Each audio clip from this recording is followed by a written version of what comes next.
31 December 2012. ಈ date ನಿಮ್ಮಲ್ಲಿ ಎಷ್ಟು ಜನಕ್ಕೆ ನೆನಪಿದೆ? ಆ ದಿನ ಇಡೀ ಪ್ರಪಂಚವೇ ನಾಶವಾಗುತ್ತೆ ಅನ್ನೋ ಸುದ್ದಿ ಹರಡಿತ್ತು. 30 दिसंबर 2012 को कयामत आ जाएगी. ಭೂಮಿಯ ಮೇಲೆ ದೊಡ್ಡ ಪ್ರಳಯ ಬರ್ತಾ ಇದೆ. ಮನುಷ್ಯರು ಯಾರು ಕೂಡ ಜೀವಂತವಾಗಿ ಉಳಿಯೋದಿಲ್ಲ. ಬೇಗ ನಿಮ್ಮ ಕೊನೆ ಆಸೆಗಳನ್ನ ನೆರವೇರಿಸಿಕೊಳ್ಳಿ ಅಂತ ಈ ನ್ಯೂಸ್ ಚಾನೆಲ್ಗಳು ಎಲ್ಲರಲ್ಲೂ ಭಯ ಹುಟ್ಟಿಸಿದ್ವು. ಈ ರೀತಿಯಲ್ಲಿ ಒಂದೊಂದು ನ್ಯೂಸ್ ಚಾನೆಲ್ ಒಂದೊಂದು ಕಥೆಯನ್ನ ಹೇಳ್ತಾ ಇದ್ರು. ಇದನ್ನೆಲ್ಲ ಕೇಳಿ ನಿಜವಾಗ್ಲೂ ನಾವು ಸತ್ತು ಹೋಗ್ತೀವಂತ ಅನ್ಕೊಂಡು ತುಂಬಾ ಜನ ಸಾಲಗಳನ್ನ ಮಾಡ್ಕೊಂಡು ತಮ್ಮ ಕೊನೆ ಆಸೆಗಳನ್ನ ತೀರ್ಸ್ಕೊಳಕ್ಕೆ ಟ್ರೈ ಮಾಡ್ತಾರೆ. ಅವತ್ ರಾತ್ರಿ ಸಾಯ್ತೀವನ್ನೋ ಭಯದಲ್ಲೇ ನಿದ್ದೆಗೆ ಜಾರ್ತಾರೆ. ಆದ್ರೆ ಬೆಳಗ್ಗೆ ಎದ್ದು ನೋಡಿದ್ರೆ ಯಾರಿಗೂ ಏನೂ ಆಗಿರೋದಿಲ್ಲ. ಈ ಸುಳ್ಳು ಸುದ್ದಿಯನ್ನ ಕ್ಯಾಶ್ ಮಾಡ್ಕೊಂಡಿದ್ದು ಮಾತ್ರ ಈ ಮೀಡಿಯಾಗಳು. ಆ ಟೈಮ್ ನಲ್ಲಿ ಎಲ್ಲಾ ಚಾನೆಲ್ಗಳಿಗೂ ಒಳ್ಳೆ TRP ಸಿಕ್ತು. ಈ ಸುಳ್ಳು ಸುದ್ದಿ ಹಬ್ಬೋದಕ್ಕೆ ಮುಖ್ಯ ಕಾರಣ ಒಂದು ಕ್ಯಾಲೆಂಡರ್. ಹೌದು, ಕೇವಲ ಒಂದು ಕ್ಯಾಲೆಂಡರ್ ಅವತ್ತು ಇಡೀ ಪ್ರಪಂಚವನ್ನೇ ನಡೆಸಿತ್ತು. ನಾರ್ತ್ ಹಾಗೂ ಸೆಂಟ್ರಲ್ ಅಮೆರಿಕಾದಲ್ಲಿ ಕಂಡು ಬರ್ತಾ ಇದ್ದ ಈ ಮಾಯನ್ ನಾಗರಿಕತೆಯ ಜನರು 4000 ವರ್ಷಗಳ ಹಿಂದೆ ಈ ಕ್ಯಾಲೆಂಡರ್ ಅನ್ನ ತಯಾರಿ ಮಾಡಿದ್ರು. ಅದನ್ನ ಮಾಯನ್ ಕ್ಯಾಲೆಂಡರ್ ಅಂತ ಕರೀತಾರೆ. ಡಿಸೆಂಬರ್ 21, 2012ಕ್ಕೆ ಈ ಕ್ಯಾಲೆಂಡರ್ ಮುಗ್ದೋಗುತ್ತೆ. ಅದೇ ದಿನ ನಮ್ಮ ಪ್ರಪಂಚ ಕೂಡ ಕೊನೆಯಾಗುತ್ತೆ ಅಂತ ತುಂಬಾ ಜನ ಸುಳ್ಳು ಸುದ್ದಿಯನ್ನ ಹಬ್ಸಿದ್ರು. ಜಸ್ಟ್ ಇಮ್ಯಾಜಿನ್ ಮಾಡ್ಕೊಳ್ಳಿ, 4000 ವರ್ಷಗಳ ಹಿಂದೆ 2012ರವರೆಗೂ ಕ್ಯಾಲೆಂಡರ್ ಅನ್ನ ತಯಾರಿ ಮಾಡಿದ್ದಾರೆ ಅಂದ್ರೆ ಅವರು ಗಣಿತ ಮತ್ತು ವಿಜ್ಞಾನದಲ್ಲಿ ಎಷ್ಟೊಂದು ಮುಂದುವರೆದಿದ್ರು ಅಂತ. ಇಂತಹ ಬುದ್ಧಿವಂತ ಮಾಯನ್ ಸಿವಿಲೈಸೇಷನ್ ಬಗ್ಗೆ ಈಗ ನಾವು ಮಾತನಾಡೋಣ. ಅದಕ್ಕೂ ಮೊದಲು ಒಂದು ಚಿಕ್ಕ ರಿಕ್ವೆಸ್ಟ್. ಈ ವಿಡಿಯೋದಲ್ಲಿ ಕೊಟ್ಟಿರುವ ಮಾಹಿತಿ ನಿಮ್ಗೆ ಇಷ್ಟವಾದ್ರೆ ತಪ್ಪದೇ ಒಂದು ಲೈಕ್ ಮಾಡಿ. ಮೆಕ್ಸಿಕೋದಲ್ಲಿ ಒಂದು ದೊಡ್ಡ ಕಾಡು ಕಂಡು ಬರುತ್ತೆ. ಹೆಚ್ಚು ಕಡಿಮೆ 30 ಲಕ್ಷ ಸ್ಕ್ವೇರ್ ಕಿಲೋಮೀಟರ್ ಏರಿಯಾದಲ್ಲಿ ಈ ಕಾಡು ಅನ್ನೋದು ವಿಸ್ತರಿಸಿಕೊಂಡಿದೆ. ಹಿಂದೆ ಸಾವಿರಾರು ವರ್ಷಗಳ ಕಾಲ ಈ ಪೂರ್ತಿ ಕಾಡು ಮಾಯನ್ ಸಿವಿಲೈಸೇಷನ್ ನ ಕಂಟ್ರೋಲ್ ನಲ್ಲಿ ಇತ್ತು. ಅವರು ಈ ಕಾಡಿನಲ್ಲಿ ಹಲವಾರು ನಗರಗಳನ್ನ ನಿರ್ಮಾಣ ಮಾಡ್ಕೊಂಡಿದ್ರು. ಈ ನಾಗರಿಕತೆಯ ಜನರನ್ನ ತುಂಬಾನೇ ಬುದ್ಧಿವಂತರು ಎಂದು ಹೇಳಲಾಗುತ್ತೆ. ಯಾಕಂದ್ರೆ ಅವರು ಏನ್ಷಿಯಂಟ್ ಈಜಿಪ್ಷಿಯನ್ಸ್ ತರಾನೇ ಅವರ ನಗರಗಳಲ್ಲಿ ಪಿರಮಿಡ್ಸ್ ಗಳನ್ನ ಕೂಡ ನಿರ್ಮಾಣ ಮಾಡ್ಕೊಂಡಿದ್ರು.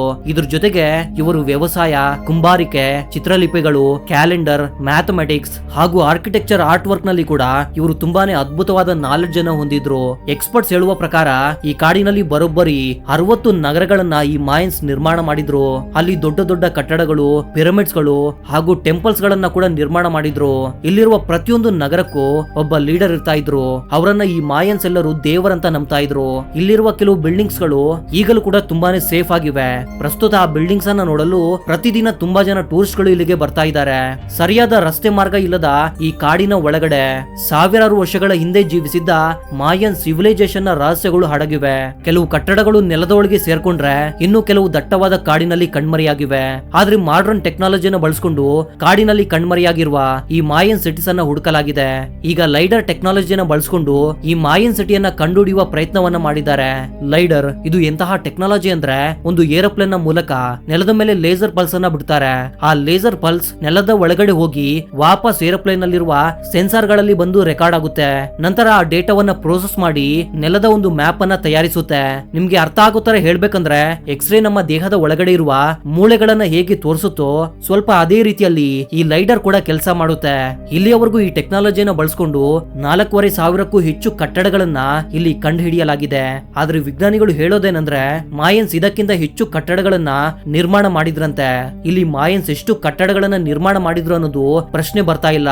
ಬದಲಿಗೆ ಇಷ್ಟೊಂದು ಆಧುನಿಕವಾದ ಹಾಗೂ ಬುದ್ಧಿವಂತ ಜನರು ತಮ್ಮ ನಗರಗಳನ್ನ ಬಿಟ್ಟು ಎಲ್ಲಿಗೆ ಹೊರಟು ಹೋದ್ರು ಅಂತ ಯಾರಿಗೂ ಅರ್ಥವಾಗ್ತಿಲ್ಲ. ಒಂದು ವೇಳೆ ಈ ಪ್ರಕೃತಿ ಅವರನ್ನ ನುಂಗಿ ಬಿಡ್ತಾ ಈ ಲೈಡರ್ ಟೆಕ್ನಾಲಜಿಯಲ್ಲಿ ಕಂಡು ಬಂದ ನಗರಗಳ ಬಳಿ ವಿಜ್ಞಾನಿಗಳು ರಿಸರ್ಚ್ ಮಾಡೋದಕ್ಕೆ ಮುಂದಾಗ್ತಾರೆ. ಗಲ್ಫ್ ಆಫ್ ಮೆಕ್ಸಿಕೋದ ಬಳಿ ವಿಜ್ಞಾನಿಗಳಿಗೆ ಮಾಯನ್ ಸಿವಿಲೈಸೇಷನ್ ನ ಒಂದು ಚಿಕ್ಕ ಹಳ್ಳಿ ಕಂಡು ಬರುತ್ತೆ. ಈ ಹಳ್ಳಿಯನ್ನ ಕಿವಿಕ್ ಎಂದು ಕರೀತಾರೆ. ಈ ಹಳ್ಳಿಯ ಲೀಡರ್ ಒಬ್ರು 800ನೇ ಇಸವಿಯಲ್ಲಿ ಅಂದ್ರೆ 1200 ವರ್ಷಗಳ ಹಿಂದೆ ಈ ಪ್ರದೇಶದಲ್ಲಿ 20,000 ಕಲ್ಲುಗಳನ್ನ ಬಳಸಿಕೊಂಡು ಬರೋಬ್ಬರಿ 30 ಅಡಿ ಎತ್ತರದ ಒಂದು ಪಿರಮಿಡ್ ಅನ್ನ ನಿರ್ಮಾಣ ಮಾಡಿದ್ದಾರೆ. ನಾರ್ಮಲ್ ಆಗಿ ಏನ್ಷಿಯಂಟ್ ಮಾಯನ್ಸ್ ತಮ್ಮ ಲೀಡರ್ ಅನ್ನ ಪಿರಮಿಡ್ ನ ಒಳಗಡೆ ಸಮಾಧಿ ಮಾಡ್ತಾ ಇದ್ರು. ಇದರಿಂದ ಆರ್ಕಿಯಾಲಜಿಸ್ಟ್ ಗಳು ಈ ಪಿರಮಿಡ್ ನ ಮೇಲಿಂದ ಒಂದು ಗುಂಡಿಯನ್ನ ಹಗಿಯೋದಕ್ಕೆ ಶುರು ಮಾಡ್ತಾರೆ. ಕಾರಣ ಈ ಪಿರಮಿಡ್ ನ ಒಳಗಡೆ ಕೂಡ ಯಾರ್ದಾದ್ರೂ ಸಮಾಧಿ ಇದೆಯಾ ಇಲ್ವಾ ಅಂತ ನೋಡಲು. 19 ಅಡಿ ಹಗಿದ ಮೇಲೆ ವಿಜ್ಞಾನಿಗಳಿಗೆ ಒಂದು ಕಲ್ಲು ಸಿಗುತ್ತೆ. ಅದು ಒಂದು ಸೈಡ್ ನಲ್ಲಿ ಪೂರ್ತಿಯಾಗಿ ಫ್ಲಾಟ್ ಆಗಿತ್ತು. ಈ ಕಲ್ಲು ಬೇರೆ ಕಲ್ಲುಗಳಿಗಿಂತ ತುಂಬಾನೇ ವಿಭಿನ್ನವಾಗಿ ಕೂಡ ಇತ್ತು. ಸಾಮಾನ್ಯವಾಗಿ ಇಂತಹ ಕಲ್ಲುಗಳನ್ನ ಪಿರಮಿಡ್ ಕಟ್ಟೋದಕ್ಕೆ ಬಳಸೋದಿಲ್ಲ, ಬದಲಿಗೆ ಟೆರೆಸ್ ಗೆ ಸಪೋರ್ಟ್ ಕೊಡೋದಕ್ಕೆ ಬಳಸ್ತಾ ಇದ್ರು. ಉದಾಹರಣೆಗೆ ಈ ಸ್ಟ್ರಕ್ಚರ್ ನ ಸೀಲಿಂಗ್ ಅನ್ನ ನೋಡಿ. ಈ ಕಲ್ಲುಗಳಿಂದ ವಿಜ್ಞಾನಿಗಳಿಗೆ ಅರ್ಥವಾಗಿದ್ದು ಏನಂದ್ರೆ ಈ ಪಿರಮಿಡ್ ನ ಒಳಗಡೆ ಕೂಡ ಒಂದು ಟೋಂಬ್ ಅನ್ನ ನಿರ್ಮಾಣ ಮಾಡಲಾಗಿದೆ ಅಂತ ತಿಳಿಯುತ್ತೆ. ಹಾಗೆ ಹಗಿಯುತ್ತಾ ಹೋದಂತೆ ವಿಜ್ಞಾನಿಗಳು ಅಂದುಕೊಂಡ ಹಾಗೆ ಪಿರಮಿಡ್ ನ ಒಳಗಡೆ ಒಂದು ರೂಮಿನ ಫೌಂಡೇಶನ್ ಹಾಗೂ ಮೆಟ್ಟಿಲುಗಳು ಕೂಡ ಕಂಡು ಬರ್ತವೆ. ಇದು ಬಿಟ್ರೆ ಅಂತ ವಿಶೇಷವಾದ ವಸ್ತುಗಳು ಅವ್ರಿಗೇನು ಸಿಗೋದಿಲ್ಲ. ಆದ್ರೆ ಮಣ್ಣಿನ ಮಡಿಕೆಯ ಒಂದು ಮುರಿದಿರುವ ಭಾಗ ಸಿಗುತ್ತೆ. ಆ ಮಡಿಕೆಯ ಒಂದು ಭಾಗ ವಿಜ್ಞಾನಿಗಳ ತಲೆಯಲ್ಲಿ ತುಂಬಾನೇ ಪ್ರಶ್ನೆಗಳನ್ನು ಹುಟ್ಟಿಸುತ್ತೆ. ರೇಡಿಯೋ ಕಾರ್ಬನ್ ಡೇಟಿಂಗ್ ನ ಮೂಲಕ ಇದರ ವಯಸ್ಸು ತಿಳಿಯುತ್ತೆ. 500ನೇ ಇಸವಿಯಲ್ಲಿ ಈ ಮಡಿಕೆಯನ್ನ ತಯಾರಿ ಮಾಡಿದ್ರಂತೆ. ಅಂದ್ರೆ ಸುಮಾರು 1500 ವರ್ಷಗಳ ಹಿಂದೆ ಈ ಮಡಿಕೆಯನ್ನ ತಯಾರಿ ಮಾಡಲಾಗಿತ್ತು. ಇಲ್ಲಿ ಆಶ್ಚರ್ಯಕರ ಸಂಗತಿ ಏನಂದ್ರೆ ಈ ಪಿರಮಿಡ್ ಅನ್ನ ಕಟ್ಟಿರೋದೇ 1200 ವರ್ಷಗಳ ಹಿಂದೆ. ಅಂತದ್ರಲ್ಲಿ ಈ ಮಡಿಕೆಯ ತುಂಡು ಪಿರಮಿಡ್ ಗಳಿಗಿಂತ 300 ವರ್ಷಗಳ ಹಿಂದೆಯೇ ತಯಾರಿ ಮಾಡಿದ್ದಾರೆ. ವಿಜ್ಞಾನಿಗಳಿಗೆ ಇದೊಂದು ವಿಚಿತ್ರವಾದ ಪ್ರಶ್ನೆಯಾಗಿದೆ. ಅವ್ರ ಪ್ರಕಾರ ಪಿರಮಿಡ್ ಗಳಿಗಿಂತ ಮುಂಚೆಯೇ ಈ ಮಡಿಕೆಯನ್ನ ತಯಾರಿ ಮಾಡೋದಕ್ಕೆ ಸಾಧ್ಯವೇ ಇಲ್ಲ. ಯಾಕಂತ ತಿಳ್ಕೊಬೇಕಂದ್ರೆ ನಾವು ಮೊದಲು ಮಾಯನ್ ಇತಿಹಾಸವನ್ನ ತಿಳ್ಕೋಬೇಕು. ಈ ಪಿರಮಿಡ್ ಅನ್ನೋದು ನದರನ್ ಲೋಲ್ಯಾಂಡ್ಸ್ ನಲ್ಲಿ ಕಂಡು ಬರುತ್ತೆ.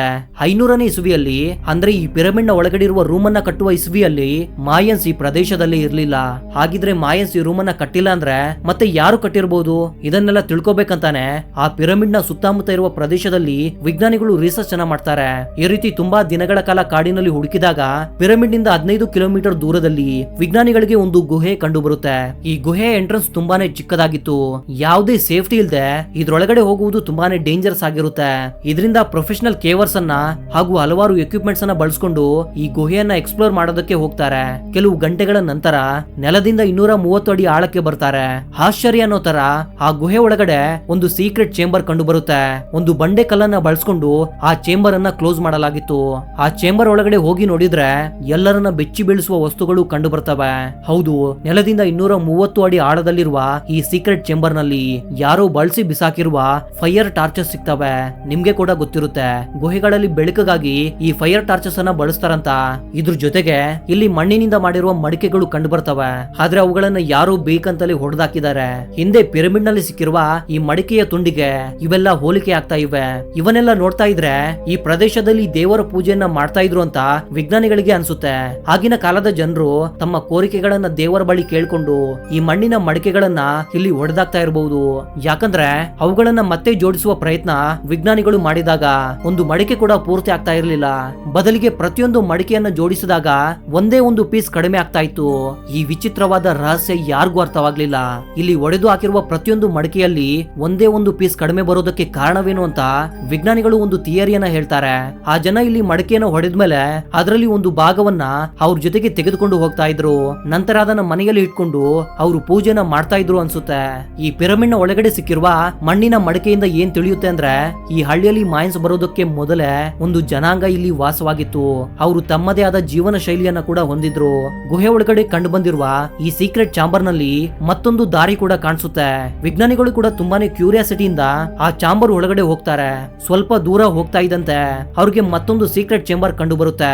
ಅಲ್ಲಿ ಬಂಡೆ ಕಲ್ಲುಗಳಿಂದ ಮಾಡಿರುವ ಒಂದು ಬಾಗಿಲು ಕೂಡ ಇರುತ್ತೆ. ಆ ಬಾಗಿಲಿನ ಮೇಲೆ ಒಂದು ನಕ್ಷೆಯನ್ನ ಕೂಡ ಕೆತ್ತಲಾಗಿತ್ತು. ಇದನ್ನ ನೋಡಿದ್ಮೇಲೆ ವಿಜ್ಞಾನಿಗಳಿಗೆ ಮೈಂಡ್ ಬ್ಲಾಂಕ್ ಆಗುತ್ತೆ. ಇಷ್ಟೊಂದು ಆಳವಾದ ಗುಹೆ ಒಳಗಡೆ 3D ಅಲ್ಲಿ ಒಂದು ಜಾಗ್ವಾರ್ನ ಪೇಂಟಿಂಗ್ ಕೂಡ ಮಾಡಲಾಗಿತ್ತು. ಅಷ್ಟೇ ಅಲ್ಲ, ಮತ್ತೊಂದು ಪೇಂಟಿಂಗ್ ನಲ್ಲಿ ಜಾಗ್ವಾರ್ ಜಿಂಕೆಯನ್ನ ಬೇಟೆಯಾಡ್ತಾ ಇರುವ ಹಾಗೆ ತೋರಿಸಲಾಗಿದೆ. ಇದಕ್ಕಿಂತ ಮೊದಲೇ ಮಾಯಿನ್ಸ್ ಮಾಡಿರುವ ಕೆಲವು ಪೇಂಟಿಂಗ್ಸ್ ಗಳನ್ನ ವಿಜ್ಞಾನಿಗಳು ನೋಡಿದ್ದಾರೆ. ಆದ್ರೆ ಈ ಪೇಂಟಿಂಗ್ಸ್ ಮಾತ್ರ ಅವುಗಳಿಗಿಂತ ತುಂಬಾನೇ ವಿಭಿನ್ನವಾಗಿವೆ. ಈ ಪೇಂಟಿಂಗ್ಸ್ ಅನ್ನ ಡೀಟೇಲ್ ಆಗಿ ಗಮನಿಸಿದಾಗ ಸುಮಾರು 100 BCE ನ ಸಮಯದಲ್ಲಿ ಇದನ್ನ ಮಾಡಲಾಗಿದೆ ಅಂತ ತಿಳಿಯುತ್ತೆ. ಅಂದ್ರೆ ಸುಮಾರು 2100 ವರ್ಷಗಳ ಹಿಂದೆ.